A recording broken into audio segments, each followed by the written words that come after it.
Bonjour à tous et à toutes, je suis très contente de vous retrouver dans cette nouvelle vidéo. Aujourd'hui nous allons parler du patient expert et un peu plus précisément du certificat qui permet de l'être. Comme vous le savez, j'ai posté récemment sur les réseaux sociaux une photo que je vais mettre ici dans laquelle je vous disais que j'étais en train de passer, de préparer en tout cas le certificat universitaire de patient expert à Marseille. Et donc j'ai eu pas mal de questions en commentaire, que ce soit sur Instagram, sur Facebook ou sur Twitter. Et du coup je voulais répondre à vos questions dans cette vidéo.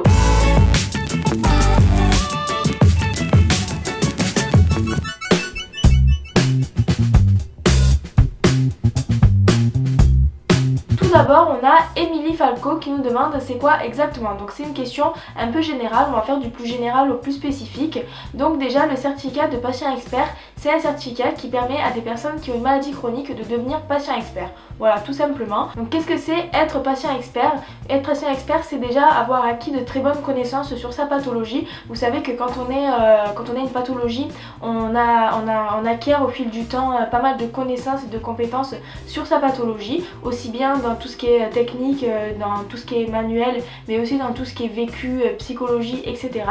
Et donc le patient peut à un moment donné avoir envie de s'impliquer auprès d'autres patients qui finalement souffrent de la même pathologie que lui. C'est un petit peu comme lorsque vous êtes hospitalisé par exemple à l'hôpital pour peu importe une pompe, un diabète déséquilibré, une découverte de diabète ou autre chose. C'est comme si à ce moment-là vous aviez en même temps que rencontrer un médecin, des infirmiers, des diététiciens, tout ça, tous ces professionnels de santé. C'est comme si à ce moment-là vous aviez également rencontré un patient qui finalement serait considéré comme un patient expert et qui finalement aurait discuté avec vous pour mettre en avant son vécu et puis essayer de vous trouver des solutions pour bien vivre avec votre pathologie. Ensuite on a Madame Perle qui nous demande vous le faites par quel organisme? Donc du coup moi je suis inscrite au certificat universitaire d'éducation thérapeutique du patient expert, c'est un grand truc, par l'organisme de la faculté de médecine de Aix-Marseille, voilà, vers la Timone, donc à la fac de médecine de Aix-Marseille, donc c'est Aix-Marseille Université qui fait ça.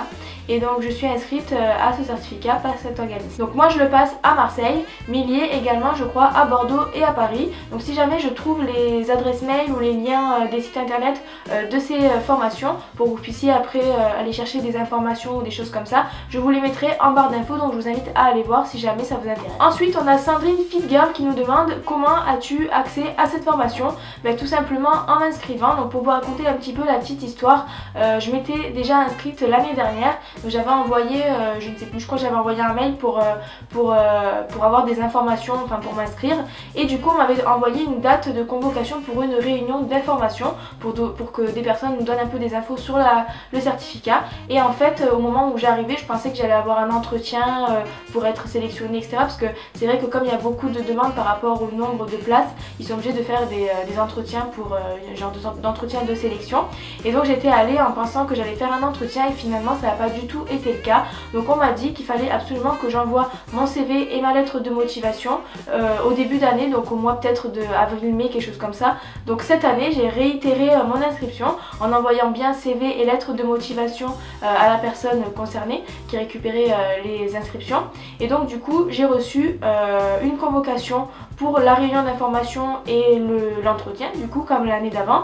Mais du coup j'ai bien pu passer l'entretien cette année et je crois qu'on était, bon je vais pas dire de bêtises, mais je crois qu'on était à peu près une trentaine pour 15 places et j'ai été sélectionnée cette année pour préparer en tout cas le certificat universitaire à Marseille. De toute façon, si vous voulez des infos pour savoir comment s'inscrire, voilà, parce que je pense que Marseille, Paris et Bordeaux ça doit être différent au niveau de l'organisation et du fonctionnement pour s'inscrire, je vous invite comme tout à l'heure à envoyer un mail aux personnes concernées. Donc on a Anjou AGD Diab qui nous demande quelles sont les conditions pour, je pense, s'inscrire au certificat universitaire d'éducation thérapeutique du patient expert.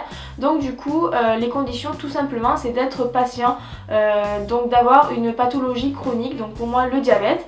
Et donc là parmi les personnes qui participent au certificat avec moi, on est 15, enfin là on est 12 cette année, et bien il y en a certaines qui ont eu des cancers, d'autres qui ont le VIH, voilà il y a pas mal de pathologies comme ça, il y en a qui ont plusieurs pathologies en même temps même, voilà des lupus, des choses comme ça, donc il y a pas mal de pathologies pathologies qui sont réunies autour d'une même table et c'est plutôt intéressant du coup parce qu'on échange nos expériences avec chacune de nos pathologies différentes. Voilà pour les questions et pour terminer je voulais aussi rappeler quelque chose parce que j'ai eu quelques messages privés qui me demandaient comment on faisait pour avoir ce certificat et quels étaient les projets professionnels derrière.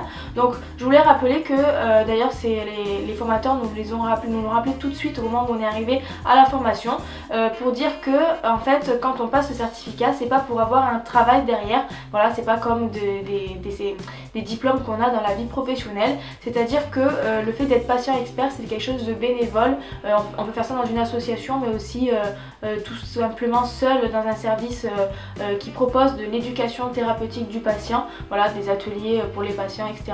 Donc c'est pas quelque chose qui permet d'avoir finalement un travail et une rémunération, en tout cas ça permet pas de vivre avec, voilà, c'est vraiment du bénévolat, l'envie de s'impliquer auprès d'autres malades qui ont la même pathologie que nous et l'envie également d'aider, voilà, de s'impliquer dans sa propre pathologie. Pour terminer je voulais vous donner un peu plus de détails sur la formation qui se propose à Marseille, donc c'est celle que je fais. Pour l'instant j'ai fait que 4 journées, donc ça se présente de façon simple pour les personnes qui travaillent à côté et qui ne peuvent pas forcément être tout le temps présents à la fac.